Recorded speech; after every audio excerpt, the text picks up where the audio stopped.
Hey everybody, welcome to I Said Goddamn. Currently, Stacy is sitting here drinking a lot of coffee out of a That's Methed Up mug, while Aaron changes into some shorts. It's raw hot.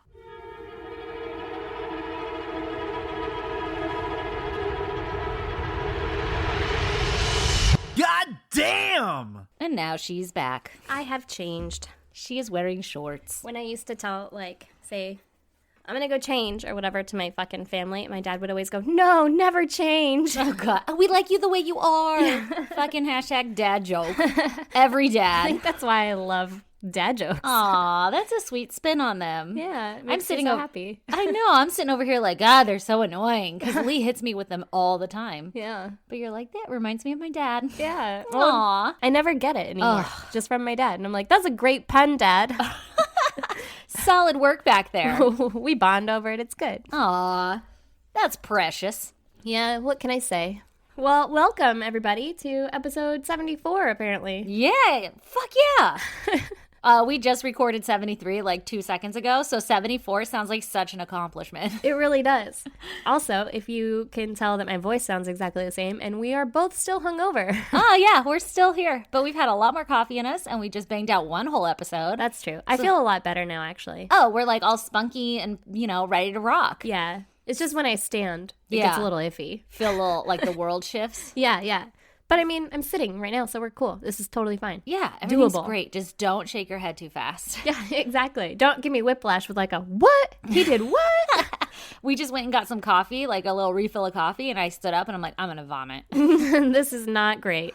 So sorry about episode 73 where we sound like we're dead. Yeah. All right, Stacey, you have a goddamn for me? I do.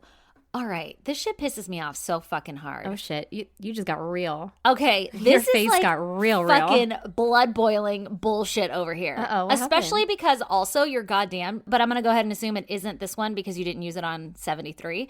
But your fucking Mac broke on us. It didn't break. The iOS update fucking pushed or whatever, yeah. and then all of a sudden the thing that we record in was no longer compatible. Yeah. So we spent an entire fucking night trying to record but not even able to like get mics to pick up. We had to pick a different fucking program. It was a goddamn nightmare. Couldn't even get the fucking program to open. This is my rant. Yep. This Lay it on fucking me. Apple iOS updates are some bullshit. Yep. And I didn't even think about the fact that we just went through this on your Mac. But on my fucking phone, the iOS update pushed. Oh, no. And every time I plug my phone into my car now to charge it when I'm driving, motherfucking U2 starts playing. Oh, you know how did that? Oh, it automatically downloads the album. Yeah. Do you know how many motherfucking times I have deleted that goddamn album from my iTunes? Oh my and God. every fucking time, it the re-downloads. worst. Why? Even sometimes before it updates, it just shows up again, and I'm like, I fucking deleted you, you motherfucker. Yeah. No, I would get in my car and it would just start playing because it was Bluetooth. Yes. And if I had my car being like, hey, hook up to my phone because you listen to podcasts or whatever the fuck I listen to, right? It would just start playing YouTube. It would instantly piss me off. Like, oh, I hate super you bad too mood. because of it. Fuck Me you, Bono. too. Me too. I never Fuck had anything you. against them. Me either. I didn't particularly love them, but also it's just like, oh yeah, YouTube, Bono, got it, woo. Yeah. Fucking leather. Great. Don't care, but Yeah. I don't hate them now. Fucking hate 'em. active hatred. Also, their songs, not great. The ones that they no. fucking downloaded onto every goddamn person's phone multiple times. So I'm sure their download numbers are very impressive. Well, it's you. all fake though. Oh, it's stupid. It's a forced download. And why? That's stupid. Why? Who fucking loves U2 so much that they're like, everybody needs to have U2? One of my mother-in-laws. Ugh. She's like, she'll go to their concerts and stuff. And I was like, Wait, you said one of your mother-in-laws. I have two. How? Oh, I'm mom and his dumb. stepmom. I legit blew my mind for a minute. Oh my God, I'm so dumb. Okay, I'm with you. I'm sorry, I'm so dumb. It's okay. So one of my mother-in-laws fucking obsessed with U2. Ugh, Yeah. hate it. She probably loves it. But I don't think she has an iPhone. She's all Android. So it So doesn't even stupid. fucking benefit the one person in this world that it would. Listen, if you're gonna play U2 instantly in my fucking car, at least make it a song I know or recognize, like one of their famous ones, not their stupid lame ass album that nobody likes, Why so don't they you make downloaded it Queen? Yeah. Oh, if I got in my car and every time Bohemian Rhapsody started to kick up Fucking- or Somebody to Love, I'd fucking be pumped. Pump me up for the day. Yeah. Eagles. Fucking Yeah. anything else. Journey. Desperado. Like- Yeah, anything. Who chose you two? I have no idea, but I fucking hate it. It literally boils my goddamn blood. I know. And I feel so that. you know, my goddamn is my phone updated and I'm dealing with that shit again. I just deleted it though. So like on my way to your house because I was like, motherfucker! Because like you always forget about it. Like it happens, you're pissed. Yeah. You turn it off and then you get out of your car later and you don't remember to go delete YouTube. Yeah. It's out of your head. Oh my God. Well, goddamn. I'm literally mad again all over. So I'll let you know when it re-downloads because that'll be my goddamn again.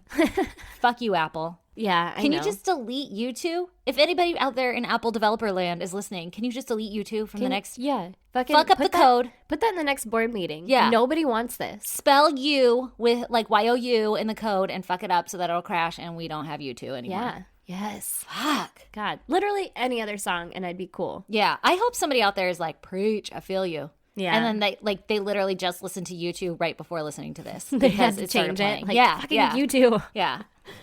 If that just happened to you, I feel you. Sorry that you're going through that. Yeah. All right, Aaron, give me your goddamn. Well, my goddamn is that I was sitting in my living room and just having a fucking pleasant Saturday morning, right? And Yeah. my cat, who's like, I don't know, 11 years old or something, he's obese and I love him, but he fucking hacks up nothing most of the time. Like he just does the hacking. Yeah, that's a cat. Nothing will get you fucking up faster than a cat starting to vomit, though. Yeah, they're like body arching and you're like, no, not Yeah. there. Puke on the towel. Yes, exactly. Like, put this bag under you. And then they move away from the bag. Like, fuck you. What are you doing? As they're like, and like Yes. just turning their body and you're like, no. Well, he started doing that. His name's Goose, by the way, just so everyone is aware. By the way, Goose is 11?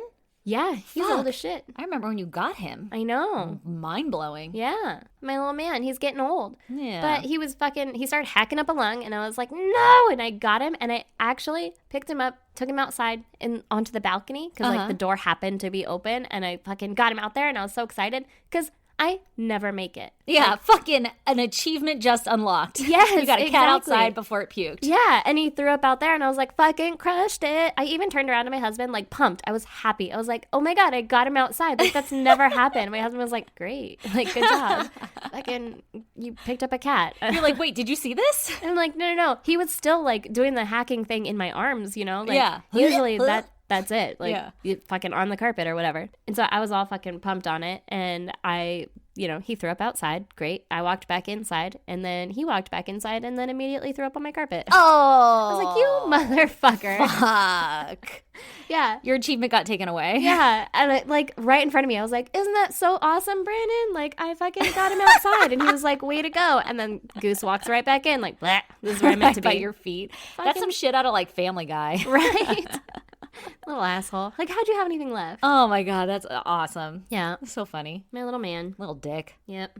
I love him. Well, shit. All right. You ready for my murder story? Yeah. All right. Well, I've got a motherfucking doozy for you today. All right, give me the doozy. Okay. This is about Mark James Kilroy, who was born March 5th, 1968 in Chicago, Illinois. Oh, okay. He had a brother named Keith, and the family moved to Texas when he was born, so he grew up in Santa Fe. All right. He was raised Catholic, and he and his family frequently attended church. Mark did really well in school and sports. He played baseball, basketball, and golf in high school, and was actually ranked in the top 15 in his class. Damn. He was number 14. So, you know when Just they're for like, the record. you know when they're like, oh my God, you're in top 9. You know what spot you are. Yeah. You're 9. No one says top 9. That's true. So I wanted to say top 15. Got it. Because he's 14. Either way, smart kid, fucking excelling in sports, athletic kid, good kid, right? Crushing it in life. He was accepted to Southwest Texas State University in San Marcos, Texas, and he went there for a bit before transferring to Tarleton State University. Oh, I don't even know where that is. Stephenville. Oh. I like how somebody lived there named Steven and he got a Ville. Yeah, right? They're like, what should we call this town? Like, I don't know, man. Steven lives there. I'm going to go right. to Stephenville. Stephenville. Okay, so he went to Tarleton State University on a basketball scholarship. Oh, go you. So then he joined a frat and quit basketball and transferred to University of Texas at Austin, and he started pre-med. So All this right, guy's just fucking crushing it, right? And he's a frat Yeah. kid. Yeah. Boy. So for spring break in 1989, he and his friends decided to go to South Padre Island, which I had never heard of. But Yeah. apparently it's a spring break destination. Oh, Or okay. At least it was. Alrighty. It probably still is. And an island. Yeah. That sounds fun. Right? On March 10th, 1989, Mark's friend Bradley Moore drove from Texas A&M to pick up Mark, and then the two of them went to Santa Fe to pick up Bill Huddleston and Brent Martin. So it's going to be these 4 guys going on a goddamn road trip down to South Padre Island. Road trip! Hell yeah. It was a 9-hour drive, and they got there just before midnight. And then the boys checked in at the Sheraton Hotel and started fucking partying it up, right? Hold up. These 4 college kids are staying at a Sheraton? I guess. Bitch, you rich. It's probably one room. Well, yeah, but still. Like 3 of them on the like floor. a Motel 6. I know, right? But we stayed in some shady fucking places. Yeah, we were very poor then. Yeah. Also, on South Padre Island, there's probably only like nicer hotels. Yeah, that's true. I mean... They've got to have like that one shady one by the beach, though. Right? Yeah, it's literally a motel. Yeah, like you can rent it by the hour. Like the door doesn't really shut all the way. Yes. Well, they weren't there. They were like, let's do this right. We want to be safe, right? Yeah, they classy. Since it was spring break, there were thousands of students arriving to this island, and it was like a constant party. I guess there were beer sponsors that were holding like movie nights and concerts and oh my surf God, that simulators. sounds so fun. Yeah, it just sounds like a fucking, like, you know when you go to Vegas and they're like, yeah, we have an event over here, and you're like, I want to do that. Yeah, I'm gonna go over there and get my free sunnies. Yeah, that's like what this whole place was. And so they're having a fucking good time. There were TV crews there that were filming people for commercials and stuff. You know what I was thinking when you said like spring break on an island? I was thinking of MTV's Spring Break. Yeah. How like every commercial break, they would be like, you know, have somebody up on stage and be like, hey, thank you for watching MTV Spring Break. And everybody's like, wow! And like throw beach balls around them. Yep. That's fucking what this shit was. Oh, I want to go there. Yeah. They went there and they were having a good ass time. All right. So the sponsors also allowed students to make free phone calls home because 1989, you don't have cell phones. Yeah. They're like, hey man, is that long distance? Get over here. Yeah. Mark and Bradley both used that service and they called home. Just a little checking in. Fun fact, yeah. Mm-hmm. The boys developed a routine where they would wake up, go to the beach, get lunch, and then after lunch, they would go to the beach behind their hotel for a daily Miss Tan Line contest. Ooh. Oh, yeah. Girl. I want this life. Fucking right. I want this vacation. I mean, it's only a week, but it sounds like fun. I'll take it. Yeah. And then they would take a nap or... Oh my God, I want this life. Yeah. That sounds good. I just want to sleep. I'll take just the nap. Yeah. Or they would head back to the beach and then they would plan their night. And generally that consisted of going out, clubbing, partying, whatever, right? Mm-hmm. So one of the things that they liked to do at night was go to Matamoros, Mexico, and go to clubs there. Because I guess it was like... South Padre Island was like right on the fucking border. It was like pretty close. Yeah. And so then they just hop the border, go party in Mexico, and then go back to their hotel. Yeah. All right. One day they planned to go to Mexico and they stopped at a Sonic in Port Isabel and they met a group of girls from the University of Kansas who were also heading to Mexico to party. Ooh. Do you think they were going to Mexico to party because like drinking age is 21 and they weren't quite 21? And then drinking age in Mexico is 18? Probably. So that's probably why they hop the border all the time? Probably. That makes a lot of sense. I'm guessing, actually. yeah. Yeah. So you just like have fun, hang out at the beach all day and then go get hammered at night. Yep. Where it's legal. Mm-hmm. That actually is a very good point. That's probably exactly what it was. So these two groups teamed up, and the girls follow the guys in their car, and when they get to the U.S.-Mexico border, they would park their cars on the U.S. side and then cross by foot. Yeah. The two groups partied at a nightclub called Sergeant Pepper's for most of the night, and then the boys headed back to South Padre Island in the early morning. So that was kind of their little routine, right? Got it. Yeah. Sounds fun. Yeah. So then March 13th, the boys went to the Miss Tan Line contest, you know, per usual. Yeah. And then Mark met some of his former frat brothers at a party. And that night at 10:30 p.m., they decided to go to Mexico again. Okay. So they park at the border and they cross on foot. Mm-hmm. And it was well into spring break at this point. So there were a ton of people out with fucking the same idea. Everybody's going to Matamoros. It's packed with spring breakers. Okay. So Mark and his friends settled for a bar with the shortest line. Basically. Smart. That's us. Yeah, like, does this one also have alcohol? Yeah. I'll go in there. This one looks easier to navigate. Yeah. It doesn't look like I'm going to have to wait in a long-ass line at the bars. Just for a warm beer. Yes. And that bar was Los Sombreros. Ooh. Sounds like a good time. Yeah. So they have a few drinks, and then they head over to London Pub.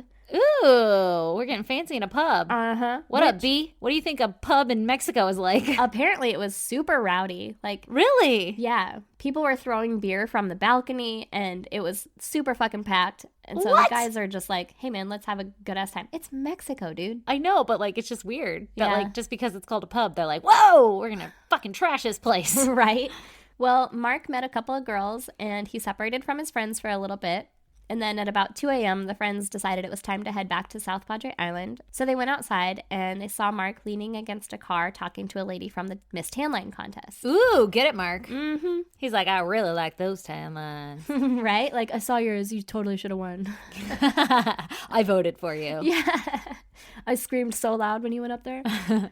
So since there were a ton of people all crossing back over the border at about the same time, the guys were having trouble staying together in a big group, right? Like they kept getting separated. Yeah, so many people. So they split up, and Bradley and Brent ended up going ahead. They were going to all meet up at Garcia's, which was a restaurant by the border. So they're going to meet up on the Mexico side and then all cross together, right? Got it. All right. Mark and Bill were a bit behind, and Mark took a minute to say bye to the Miss Tan Line girl because he's like, make it your digits, right? Yeah. And Give then, me that number. Mm-hmm. Girl, can I get your number? And then when Bill caught up to him, they started walking together. And then Bill had to pee because drunk. Yeah. It's a thing. Yeah. So he Broke goes the down. seal. Yeah, exactly. So he goes down an alley, and Mark waits for him outside the alley. And when Bill was finished, Mark wasn't outside the alley anymore. Okay. And so he's like, well, he probably kept walking, like, whatever, got tired of waiting for me. Maybe it was a really long pee. Who knows? Yeah. Where the fuck is Mark? Yeah. He's like, I'll catch up to him at Garcia's, though, right? Okay. No big deal. All right. So he makes his way to Garcia's, and he meets the other guys, but Mark's not there either. Yeah. So they look for him until pretty much everything was closed. Like, they were Damn. actually hunting for him. Like, where the fuck did Mark go? Yeah. And it was about 4:30 in the morning when they finally were like, well, maybe he's back at the car already. So they cross the border, and they go to their car, and Mark's not there either. So they wait around for a bit before they're finally like, well, maybe he got a ride back to South Padre Island. Oh, like, shit. with his frat brothers or whatever, right? Yeah. So they go back to the hotel, and he's not there either. So the next That's not morning, good. or that morning, I guess, Yeah. they call the police, and they report him missing. Good. But police don't necessarily take it super seriously because the majority of missing persons during spring break turn up the next day or two with like a wicked hangover. Yeah. Yeah. And they're like, you rowdy kids. Exactly. Going They're to like, Mexico. he's drunk. Maybe he got Miss Tanline's number and is at her house or her fucking hotel or whatever. Like, he'll show up. Don't worry about it. Don't be stupid. Yeah. So he was actually one of 60 people that had gone missing in Matamoros just that year. It was only March. Oh my God. Yeah. That's dangerous. Yeah. Oh, that's real dangerous. Yeah. Oh. So, fortunately for Mark, his uncle worked at the U.S. Customs Service in L.A. Oh, shit. Yeah. Hookups. Exactly. And when he heard about Mark being missing, he was able to persuade police to start like a task force in Brownsville, which is the border town on the U.S. side, to look for Mark. Oh, good. So the Mexican police were like, we'll totally help you. We're going to be super cooperative because we like people coming here to spend their money. Yeah, yeah. Yeah. Let's do this. Let's find Mark. Yeah. So theories went from him being a victim of possibly a drug deal gone wrong Oy. to him being mugged. But basically everything at this point was pointing to foul play. 'Cause, Yeah. like, they're like, Mark's not just going to fucking take off. He disappeared. Yeah, he is not here. And now it's been like a fucking couple of days. Yeah. Miss Tanline would have let him out now. Yeah, yeah. So the police even commissioned a hypnotist to talk to Mark's friends to see if maybe subconsciously they remembered something. Oh, shit. That's interesting. Right? You talking to Bill? Bill, while you were taking that piss, what was happening in your periphery? Yeah. Do you remember hearing a yell or anything? Yeah. Like, Did you hear a scuffle? okay, so while under hypnosis, Bradley said that he remembered seeing Mark talking with a young Hispanic man wearing a blue plaid shirt and had an obvious scar on his face That's a lot of fucking details. that you just fucking don't remember unless you're under hypnosis. Yeah. Like, Yeah. what? Yeah. That is a lot of details. Yeah. I don't know. A scar on his face. Okay. Yeah. All right. So he actually also remembered the man asking Mark, hey, don't I know you from somewhere? Okay. So because of this, police started to believe that Mark had been kidnapped for robbery or ransom. So it's like a way for someone to be like, hey, man, do I know you? Like, come over here. Let's fucking... Yeah, come here real Hash quick. this You look out. familiar. Yeah.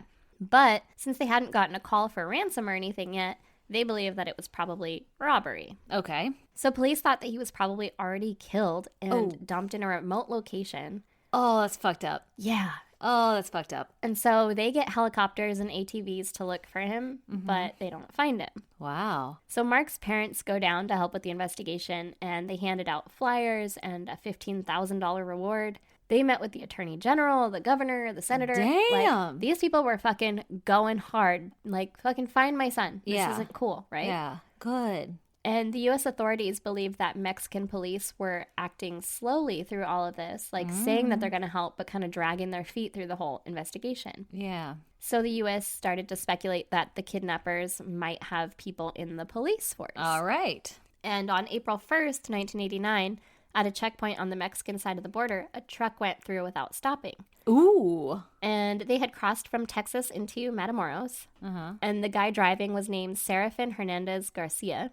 The border agents decided that instead of pulling him over, they would like follow him and see where he was going. Okay. Are you allowed to just blow through those things? Like No, what? no. That's shady. Or at least I'm pretty sure you're supposed to fucking stop. Yeah. The Border Patrol agent people were following him in an unmarked vehicle, and they were led out to an isolated ranch where they pulled over before pulling in to check it out. Like Serafin pulled into this place, and they stopped instead of going in to like make it obvious that they're following him. Yeah, yeah. They stopped outside the ranch and just kind of like parked out there for a minute. And they waited. And Serafin left again about 30 minutes later. And then the police were like, all right, well, maybe the ranch is empty. Let's go fucking check this shit out, right? Scope it out, yeah. Yeah. So they go into the ranch and they find marijuana and some evidence of cult paraphernalia. Cult paraphernalia? In this instance, that means like Santeria or witchcraft stuff. Yes, I was just going to say Santeria. Yeah. What is paraphernalia of Santeria? Like shrunken skulls? Yes. Like fucking beheaded chickens. Yeah. And actually, one of the things is nganga, Ooh, which is like an African pot that they put all like the shit in to make their fucking spells or whatever. like a cauldron? Yes, exactly. Ooh. So, instead of arresting Serafin, they decide that they're gonna try to gather more evidence against him and the cult that he might be operating in. Oh, fuck. Yeah. So, police ask around locally about the ranch, and they find that there was a large group of guys who frequented it and may have been running an organized crime ring from it. Ooh, all right. And on April 9th, the police go back to the ranch and arrest Serafin, his uncle Elio, and 3 other men. Oh, wow. Okay. Just for like the drugs or some shit? Yeah, and I guess like maybe there was other evidence of this crime ring, supposedly. Okay. So the 3 other guys that they arrest are David Valdez, Sergio Salinas, and Domingo Bustamante, who was the ranch caretaker. Alrighty. So police question another caretaker that was at the ranch, and he was shown a picture of Mark, and he admitted to having seen him there, and he pointed to a shack on the property. Oh, shit. It's about to get real. Oh, shit. So then police interrogate Serafin, and he actually admitted to having been involved in Mark's death. Oh, no, he did. Oh, yeah. I mean, I could have guessed, but still. Yeah, you know. This is you confirming. This is me confirming. He also admits that many other people had actually been killed at that ranch as well. Oh, no. And then he snitched on the leaders of the cult. Oh. He identified them as Adolfo Constanzo and Sarah Aldrete. So Serafin admits that they were abducting and murdering people for sacrificial rituals. Oh, shit. They believed that the sacrifices would ensure strength, abundance, and immunity from law enforcement and injury. What the fuck? Basically, it would help them in their drug smuggling operations. Like, hey, if we fucking kill people, then we're going to be able to cross the border without getting searched or whatever, right? Oh my With all God. our drugs. That's so much worse. Right? I mean, a felony is probably a felony. They were going to get life in prison for whatever the fuck they were doing. True. But Whoa. what had happened was... Tell me what happened. Mark was waiting for Bill to finish peeing in the alley when a man in a red truck called out to him to offer him a ride. Mark goes up to the truck, and then he's grabbed from behind by 2 guys, who was Serafin Garcia and Malio Fabio Ponce Torres. This 4 first name have a motherfucker.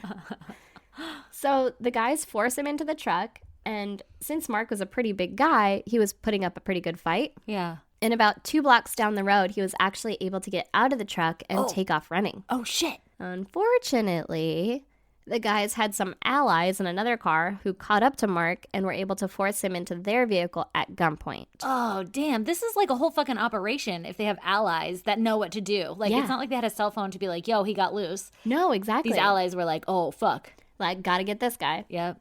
So then once he was inside the second vehicle, the guys handcuffed him so he couldn't escape again. Wow. Yeah. Talk about a whole fucking operation. These motherfuckers have handcuffs. Damn. The kidnappers drove him around the back streets and farther from the main city into the outskirts. Mm-hmm. They go down a dirt road and by some cornfields to this private ranch that they had found all this shit in, right? Yeah. The ranch is called Santa Elena. Okay. The kidnappers leave Mark in the car overnight. And in the morning, the guy who owns the ranch sees Mark in the car and brings him bread, eggs, and water. Oh, that's nice. But he doesn't speak any English. So Mark's probably like, hey, man. Help. Can you get me the fuck out of here? And the Ayúdame. guy's like, yeah, exactly. And the guy is like, no say. He's like clinking his handcuffs. Can you get me the fuck out of here, please? I think they're handcuffed behind his back, but yes. Still. Yeah, he's probably like, I can't lift my hands. Like, can you feed it to Did me? you just like put the eggs and bread in his lap? Yeah, right? Like, is he feeding it to him? Did he just like face into it? I don't know. Oh, God. So okay. I mentioned that the kidnappers / crime organization / cult apparently had a leader named Adolfo, right? Yeah. Well, he came out to the ranch and he ordered his guys to duct tape Mark's face and mouth and lead him into a storage cabin. Oy. His hands were still handcuffed at this point, and that night, all the kidnappers tortured and sodomized Mark. No, why? What the fuck? That cannot be part of your Santeria ritual thing. I don't think so either. Yeah, that's just fucking weird. I don't necessarily know. I guess I don't practice either. Santeria. I ain't got no crystal ball. But yeah, I agree. It's pretty fucked up. Yeah. Then Adolfo brought him out to a field and he hit him in the back of the neck with a machete, killing him. Yeah. So he chopped his fucking neck. Yeah. Oh my God. It sounds like it was an attempted beheading, but they did not say that he was beheaded. Oh, gross. Just that he was hit in the back of the neck. Oh, gross. So. Oh, gross. Yeah. Oh. Here's where it gets real fucked up. That's so fucked up already. Yeah. Oh, gross. But listen. Dude, I'm just thinking of standing out in the middle of a field not knowing what's going to happen and then fucking chop. Well, after he was dead, they took out his brain and they boiled it in an nganga, which, like I said, is the African cauldron that was used for, like, spells and shit. Yeah. And then to dispose of his body, they chopped off his legs above the knees so it would be easier to bury him. What the fuck?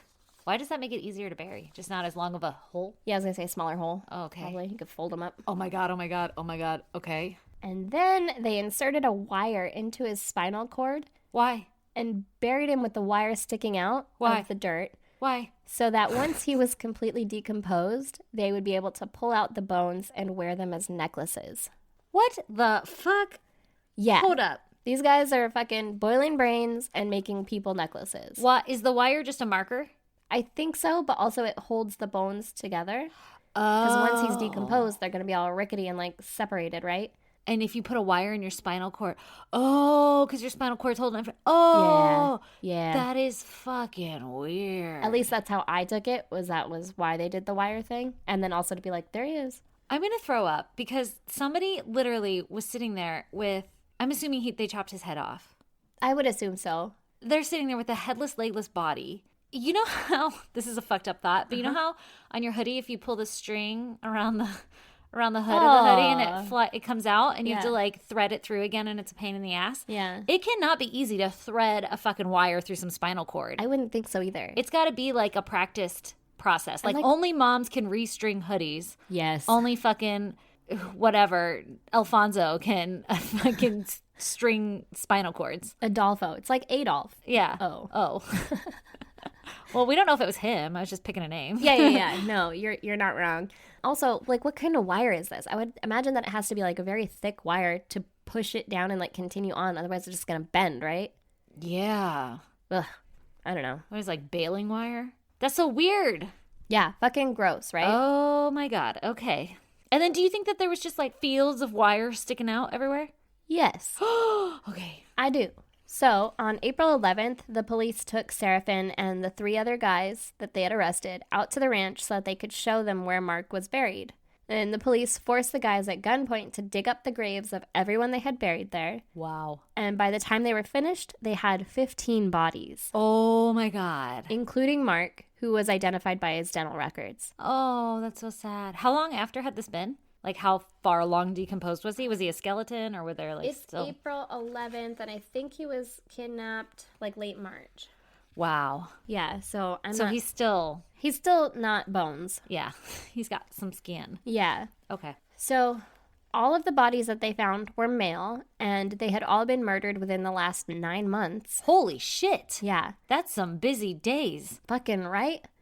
Guy got real good at stringing fucking spinal cords. Gross. So weird. Yeah. Gross. Apparently, most of the other people were actually rival drug dealers of Adolfo. Okay. And only 3 of the bodies were never identified. Oh, that's sad. Yeah.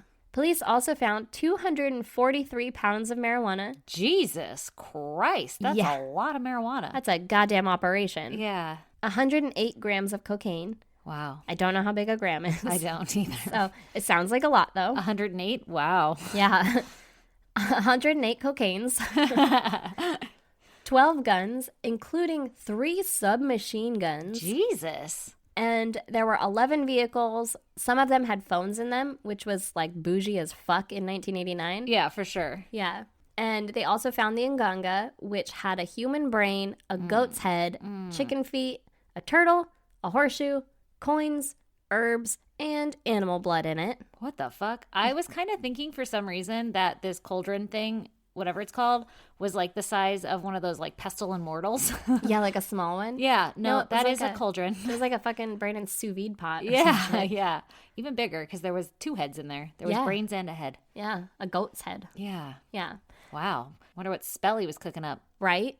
Fucking I guess safe passage through the borders. For what my the fuck? 243 pounds of marijuana. That is a high price Yeah. for a spell. I mean, most of it's animals, which is still pretty fucked up, but also there's a whole fucking turtle in there. Like, Yeah. what kind of turtle? Was it one of those little like red turtles? Or like red ear slider turtles? That's a small turtle. Or was it like a fucking tortoise? You're in I don't know. Mexico. It's like a desert. I have so many questions. I know, me too. I don't have a whole lot of answers. Okay, it had to be a tortoise. Gross. So on April 12th, the 4 guys that they had arrested were brought to the Mexican Federal Judicial Police headquarters for a, quote, press conference, Oh, wow. where the guys were brought out to a balcony in front of 250 journalists, and they were allowed to answer questions from the journalists. Ooh. Weird as fuck. I'm intrigued. Like usually the police officers are like, this is what we found. This is where we found it. Yeah. You can ask me questions. But Yeah. these ones were like, hey, man, did you fucking kill those people? You want to hear some shit? Come Like, here. yeah, directly to the people accused of the killing. Wow. It's insane. That is insane. Seraphin's uncle Elio said that he was an ordained executioner under Adolfo, but that Mark was killed by Adolfo and not by him. But like he admitted to killing people, right? Okay, yes.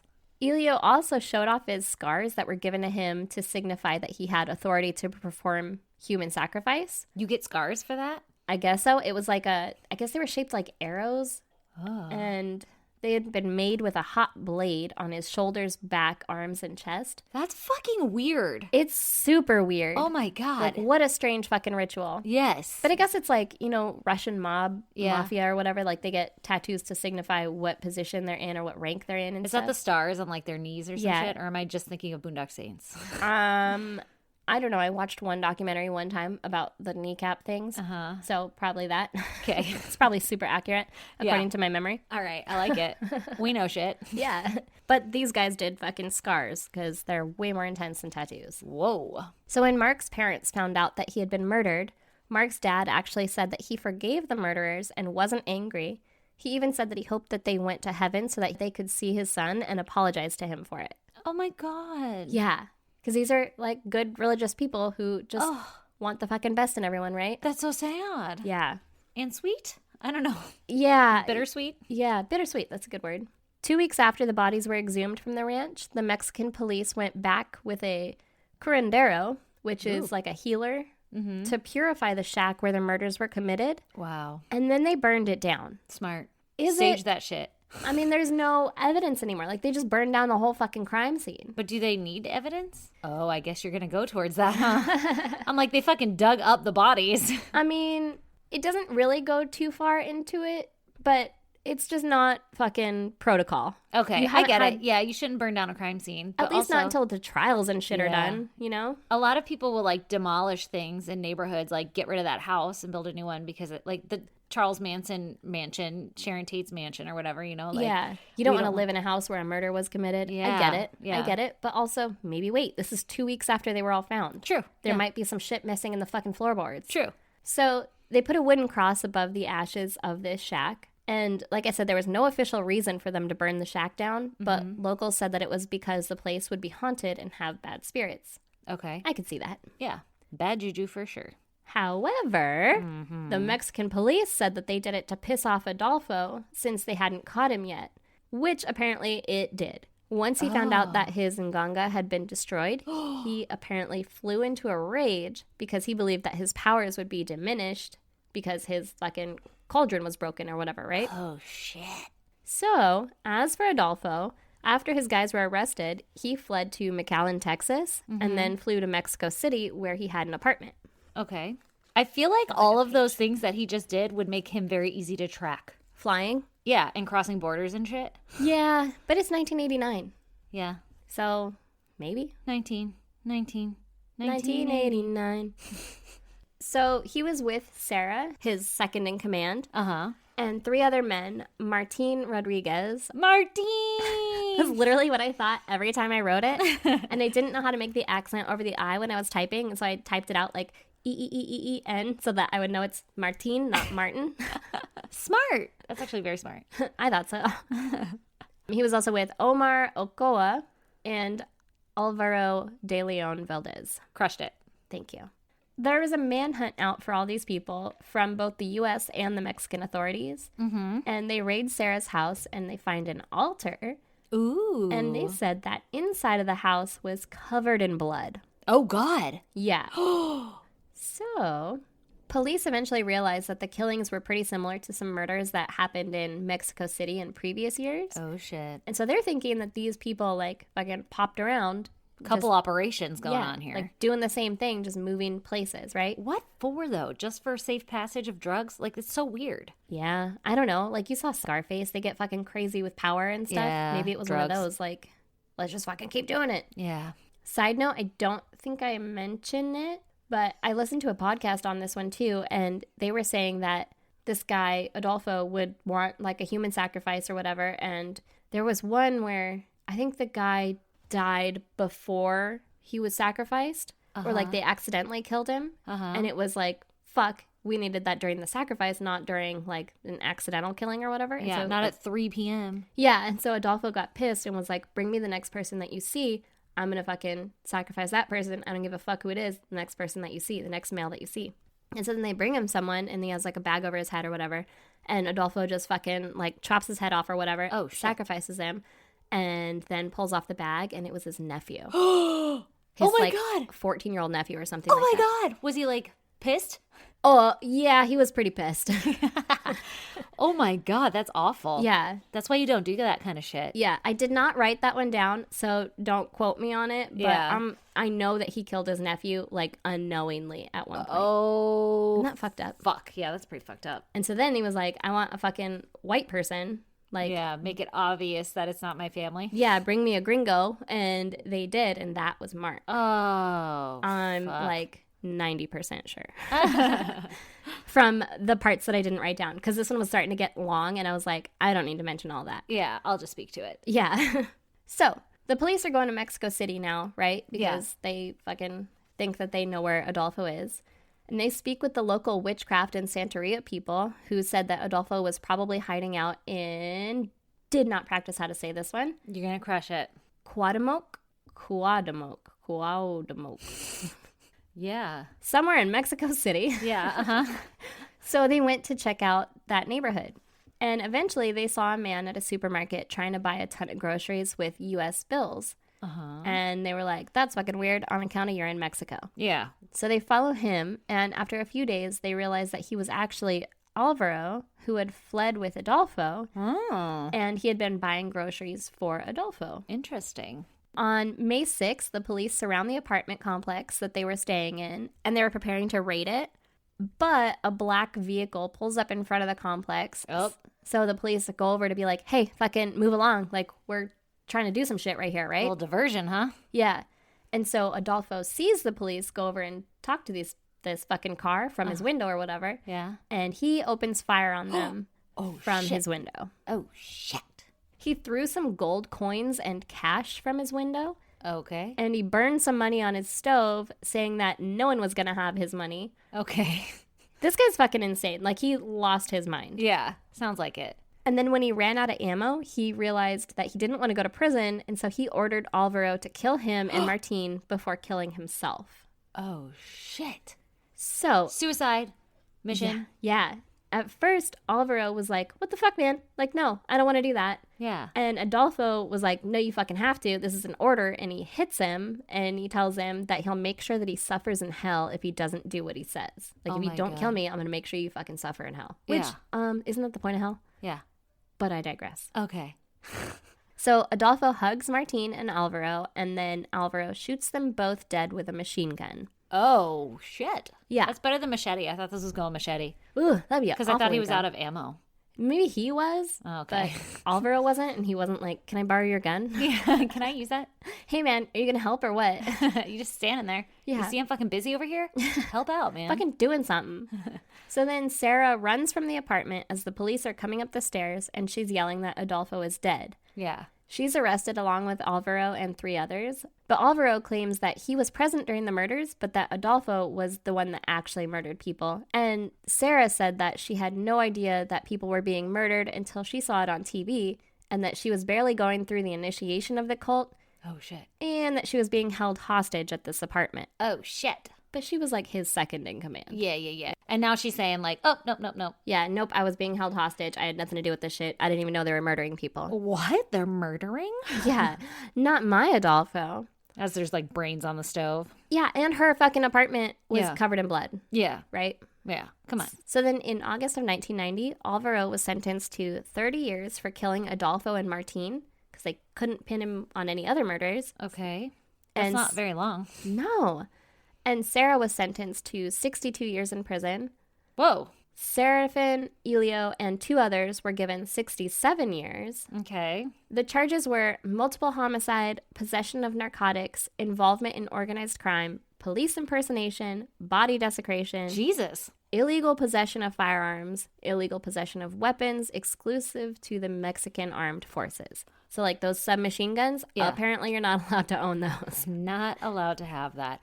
Oh my God, and they only got 60-something years for all of those charges. Yeah, the guys got 67 years and Sarah got, what did I say, 62 years? Yeah. Yeah. She got 5 years less than the other guys because she wasn't charged with the illegal possession of weapons exclusive to the MAF. Oh, it's only a I don't know 5-year if they charge. call themselves the MAF, but that's what I wrote.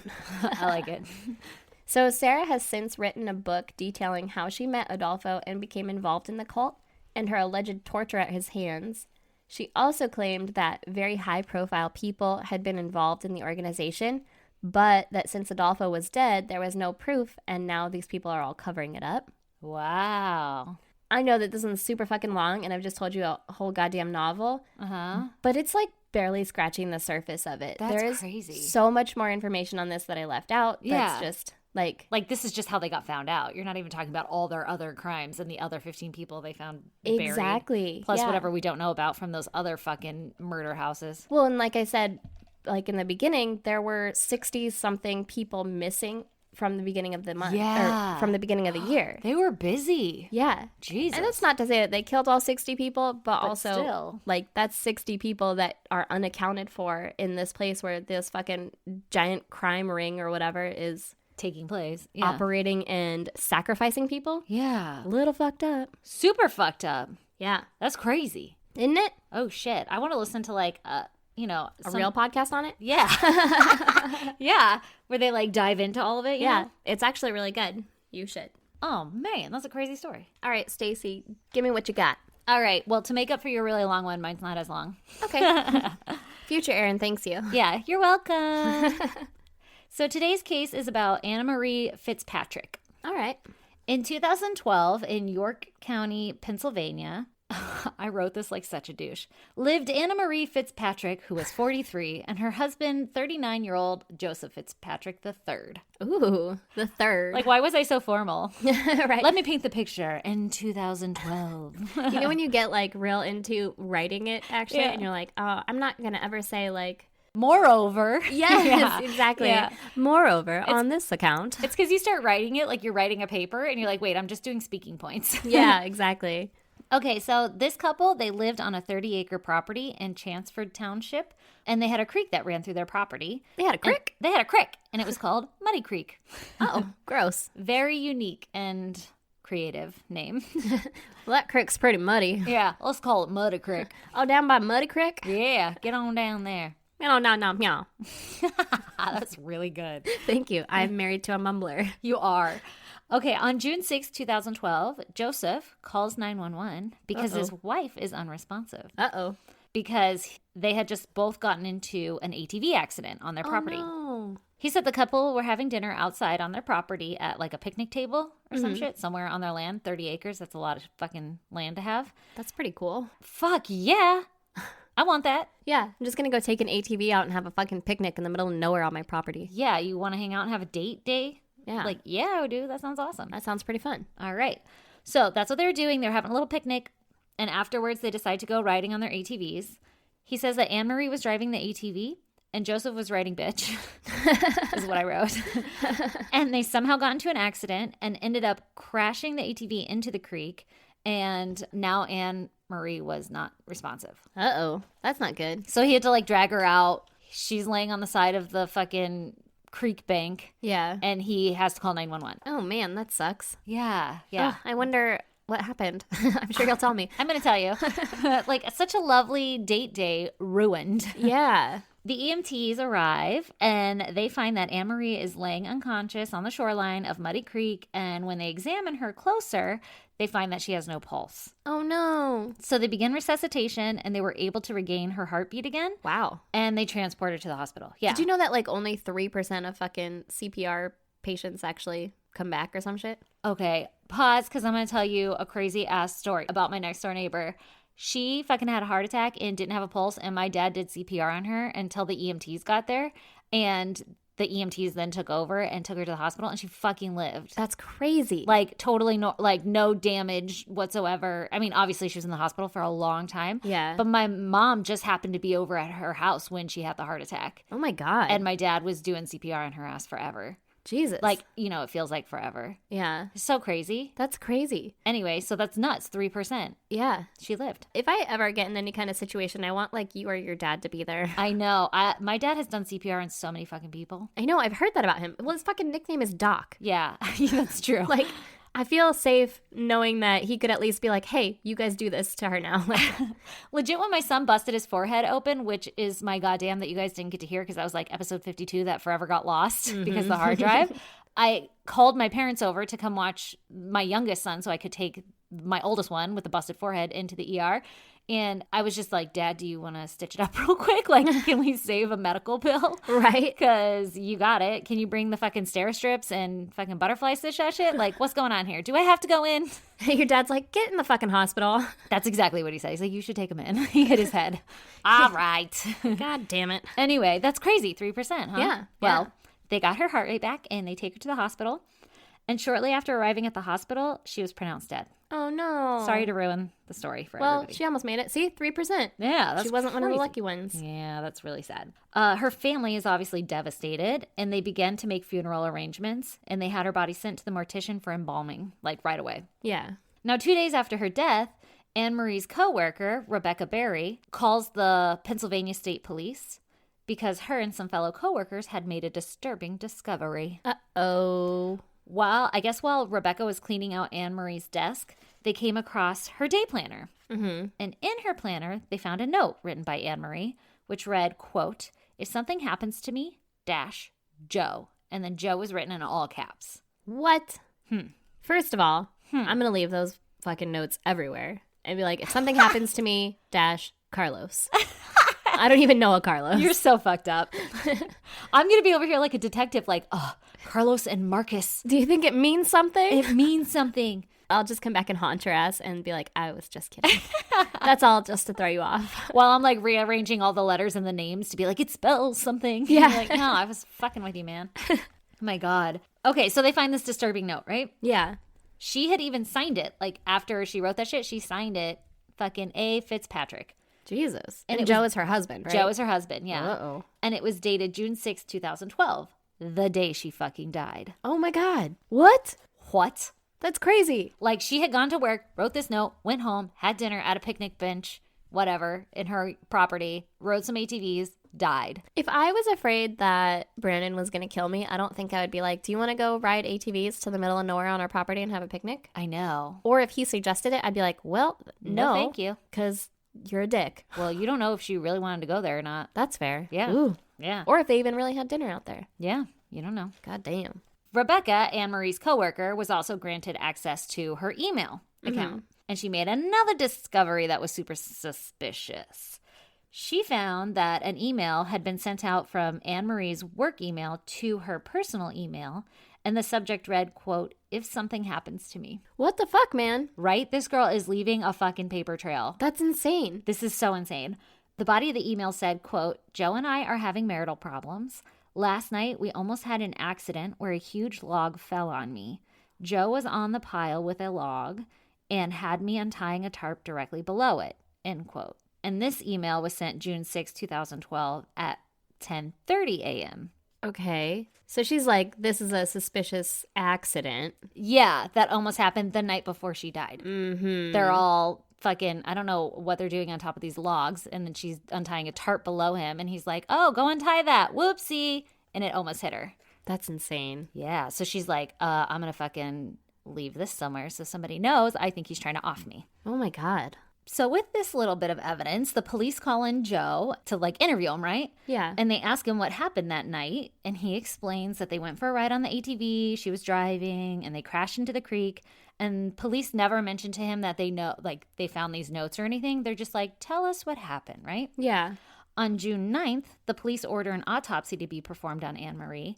And this is now 2 to 3 days after her death. And she had been embalmed already? Embalmed, yeah. And the forensic pathologist determined that her cause of death was drowning. But the forensic pathologist, for some reason, was never asked to define the manner of death. But she did state that the circumstances looked suspicious. So she wasn't asked to say it was a homicide or not. Exactly. But like it was ruled an accident and that she died. And then they do an autopsy on her and she's like, oh, she definitely died from drowning. And it looks like suspicious circumstances, but it's never defined homicide, right? Okay. So police are clearly now looking at Anne-Marie's death as a homicide. They're like, oh, this is fucking suspicious. Yeah. And not an accident. And they begin to dig into Joe's history to see, like, what's this little guy all about? Yeah.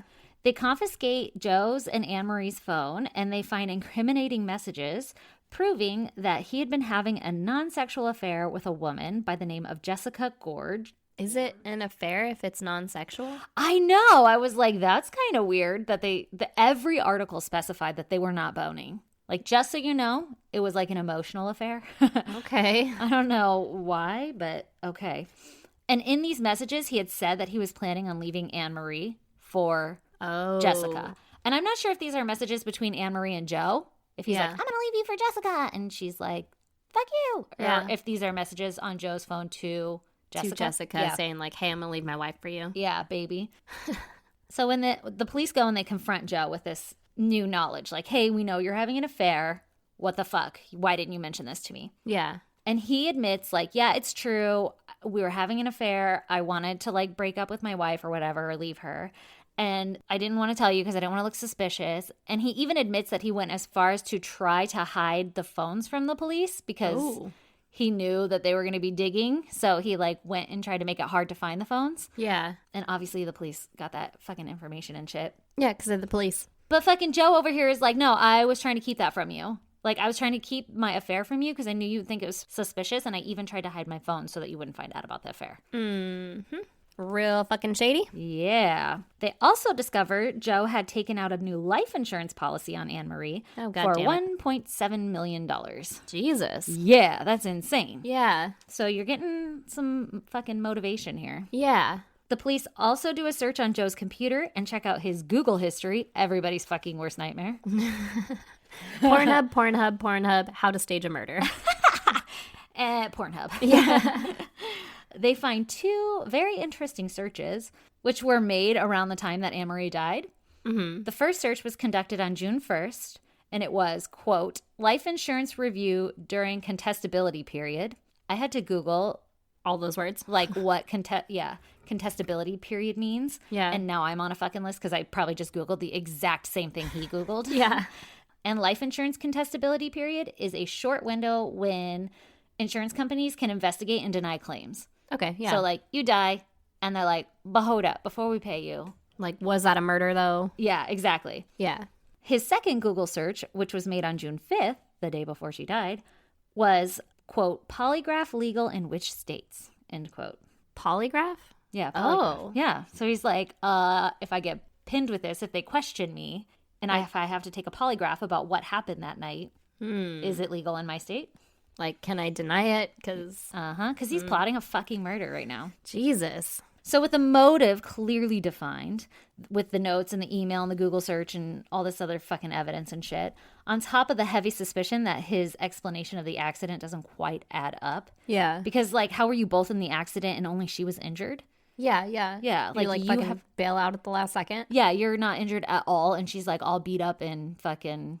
And also, she drowned. Yeah. Like, you're not going to drown if you got her out of the fucking creek real quick. Yeah, why didn't you go in there right away? Like, how fucking long did it take? It's not like she flew off into the creek. It just doesn't add up. And you're not injured. Yeah. So you could, like, I don't know, get up and be like, whoa, that was crazy. Oh, shit, are you okay? Yeah, Is your yeah. face in the water? Let Yeah. me take it out for you. So you could breathe with your lungs. Yeah. To So you make- don't drown. Your life continue. Yeah. So with all of this information, right? Yeah. The police now can arrest Joseph for the murder of his wife. So they do. Good. I just called him by his real fucking God-given name.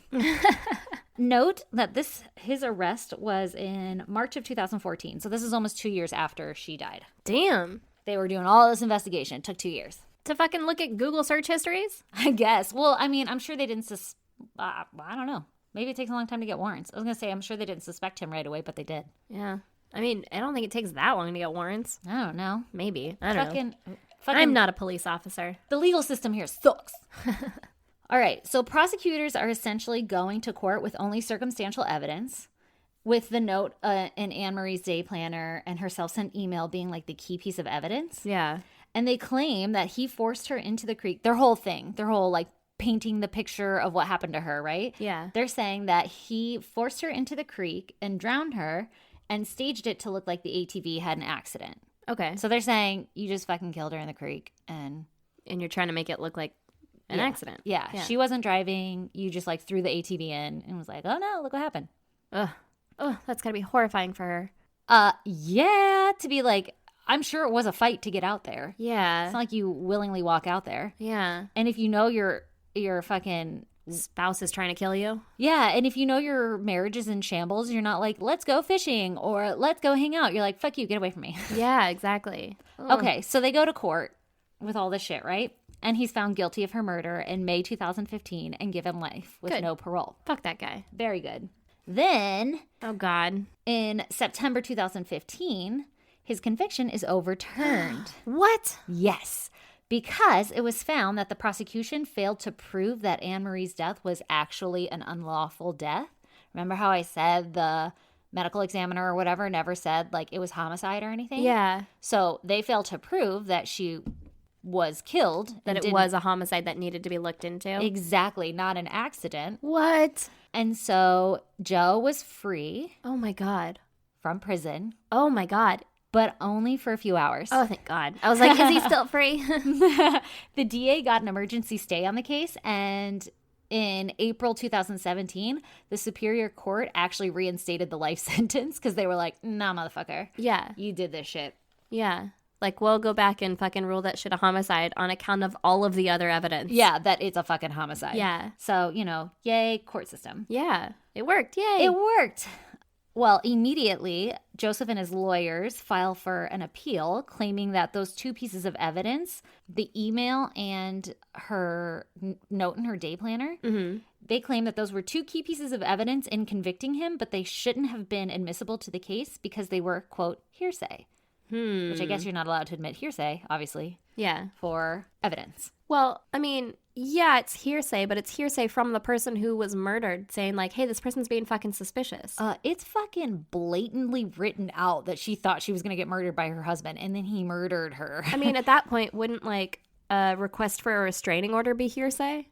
Yeah, like what the fuck? Yeah. Ugh, so stupid. Okay, so the prosecutors never denied that the evidence was hearsay because I guess literally it's hearsay, what you were just saying. Yeah. But it was still admissible because of the Legal State of Mind Act. So I guess the Legal State of Mind Act means that it is critical in establishing the victim's then existing belief or state of mind. Like, I guess if it proves that, then the hearsay is evidence. Yeah. The courts end up ruling that the email that she wrote was considered hearsay, so it shouldn't have been admissible. But that because of that State of Mind Act, there was an exception that should be applied to the note because it showed that Anne-Marie's state of mind was that Joseph had some, quote, ill will towards her. Oh, okay. And thus implying that the marriage wasn't going well. Okay. Yeah. So it's kind of evidence. Like, see, look, you're not having a great marriage because she thinks you're going to kill her. That gives you a state of mind, like her state of mind. It's not just hearsay. She's not just gossiping. It proves to you, it proves that you guys were having a bad marriage and she was afraid of you. Well, and it's not even like she didn't fucking email it to her bestie in like a, I just want to vent or bitch or whatever. Yeah. Like she emailed it to herself, which to me is a little bit more like real. Oh, I agree. And then to me, I'm like, okay, the body of the... Okay, let me just explain this real quick. Okay. Evidently, the email didn't relate to her state of mind, which is why it got, like, excluded, right? Like, shouldn't have been allowed in the case. Yeah. It didn't relate to her state of mind that she thought that he was going to kill her. Mm-hmm. And instead, it was just recounting an incident where she almost got hit by a log. That was their argument. Like, but the fucking title of the email was, If Something Happens to Me. Yeah. And then something did. Yeah, like, so be fucking specific. If you're going to leave fucking paper trails, be like, if I die, I guess it was this person. Yeah, yeah. Because that's fucking mind-blowing to me. Like, I get the body of the email is technically just telling a story, but the title is If Something Happens to Me. How is that hearsay? Yeah, that's like, hey, I need you to pay attention on account of things are happening. My state of mind is that I think he's going to do something to me because this log almost fell on me. Yeah, but either way. She wrote it in her fucking day planner. Yeah, either way. So, you know, Joe's appealing, saying, I shouldn't have life with no parole. I shouldn't have been convicted because this evidence was key in convicting me, and I don't think that it should have been admissible. Well, and listen, fucking deal. Pussy pants. Yeah. Put on your fucking big britches. Yeah. And suck it up. All right, sprinkle tits. There it is. You got to use it. Yeah, so, and then they're looking at it, and they're like, you know what? Email shouldn't have been allowed, but that note is pretty fucking incriminating. Yeah. Okay, so the courts agree, right? Yeah. But the courts are saying, like, even though some shit made it into your case that technically shouldn't have, it was a harmless oversight. It wasn't going to affect the outcome, basically. Exactly. Like, all the other evidence against Joe was enough to convict him, and that this wasn't, like, key evidence that fucking nail in the coffin. Yeah. So they're like, fuck you and your appeal, deal with it. Yeah. Sprinkle tits. So that's the end of that. He's still in prison. He's still got life with no parole. Good. Justice was served. Fuck that guy. Here's the thing. Anne-Marie and Joe had 2 daughters together, and at his sentencing in 2017, the oldest daughter, Emily, who was 16 at the time, she said something along the lines that, like, her life was so lonely and miserable without her mom, and since she died, everything's been fucking shit, right? Yeah. And she didn't initially believe that her dad had killed her mom, but after sitting in all the fucking case shit, she now believes that he murdered her. Like, they convinced his own daughter that he did this shit. That's crazy. That is crazy. And their youngest daughter, who was 14 at the time, still believed that her dad was innocent. Oh, Isn't that's that so sad. Oh my God, that's so fucked up. Yeah. What the hell is wrong with people? Ugh. If you have kids, don't kill your fucking kid's mom or dad. I mean, just don't kill people. Yeah, that's true. That's true.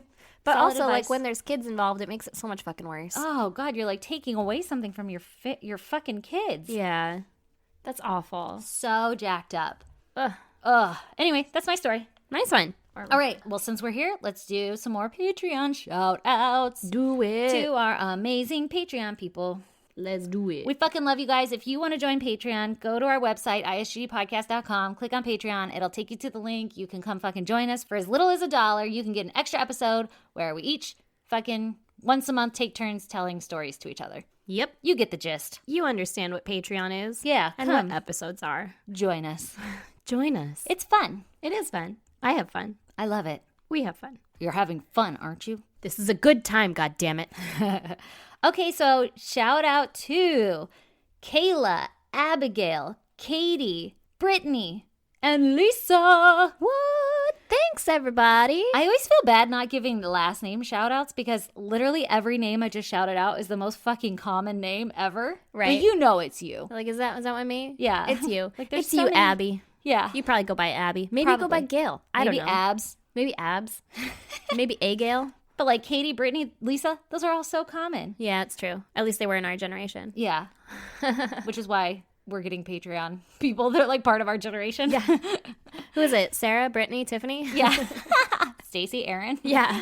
We fucking love you all so much. You're beautiful souls. Absolutely. We appreciate you more than you will ever know. This is very true. Yes. You're amazing. Thank you. Also, if you want to go to our website, isgdpodcast.com, there's also links to our merch on there, and you can see pictures pertaining to our cases. Yeah. You can email us at isgdpodcast@gmail.com if you want to send us case suggestions or just drop in and say, hey, what's up, baby? Yeah. You can reach us on social media, Instagram, Twitter, and Facebook at ISGD Podcast, or the P.O. Box at 2764 Spring Valley, California, 91979. Write Aaron some snail mail. Write me some snail mail. Give her a reason to go to that P.O. box. Yeah, I just went and all I had was coupons for McDonald's, and I was like, hell yeah. Ooh, go and get that. But also, dang. Yeah. We need letters. Also, subscribe, rate, and review. Por favor. Yeah, that'd be a good one. We love those reviews. Hell yeah. Go tell your friends. We have a goal to hit. We got to like fucking increase our listeners double. That's going to be a lot of work, but we're going to do it. Yeah, we're already in the second month here. Yeah, shit. All right, guys and gals and dolphins. Bye. Bye. And if you're all caught up on our podcast, stay tuned for a promo from 3 Men and a Mystery podcast. I'm John Lorden. I'm Mike Morford. And I'm Gray Hughes. And we're here to tell you about our podcast, 3 Men and a Mystery. 3 Men and a Mystery is a long-form investigative and interactive true crime podcast featuring 3 social media true crime veterans. We take a deep dive into one case per season, focusing in on every detail to give you a complete picture. We work hard to bring you in-depth interviews with people related to the case and some of the best true crime experts in the country. We not only raise exposure to the cases we cover to help elicit tips, but also to honor the memory of the victims and recognize the struggles of their families. If you want to see certain evidence rather than just hear about it and join in on an active community discussion, head over to our YouTube channel, 3 Men and a Mystery. Season 1 features the case of 2 teenagers tragically killed on their way home. After almost 20 years, charges have been filed, and we will keep you updated on new developments. Season 2 features the story of a woman who died on her wedding day. Body cams, detective interviews, and family interviews will help us try to determine if she ended her own life or if it was a staged homicide. We currently have a 4.6 out of 5-star rating on Apple Podcasts and have been featured in Vulture magazine. Some cases are just too big for one person to cover, so check out 3 Men and a Mystery. Visit us online at www.3menandamystery.com, that's with the number 3, or find us on Twitter, Facebook, and YouTube. But most importantly, help us help others. Subscribe wherever you listen to your favorite podcast so you don't miss a single episode, and become part of the 3 Men and a Mystery community today.